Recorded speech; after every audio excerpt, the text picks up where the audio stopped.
So, Mr. C, saan po kayo pinanganak? I can import to my right to Devin sign in. Saang mundo ba masama sabihin itong mga basic facts na ito? So pasensya na po. So, Mr. C, saan naman po kayo lumaki? Your Honor, I can import to be to Devin sign in.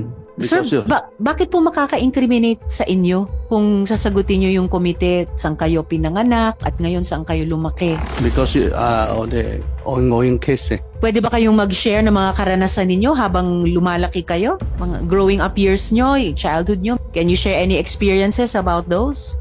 Pasensya na po, Your Honor. I can import my right to be signed in. Saan po kayo nag-aaral, Mr. C? I can import. Saang mundo ba masama sabihin whether sa hearing ng komite ng Senado or sa korte for that matter, itong mga basic facts na ito? Medyo fantastic yung stretch na yon. So pasensya na po.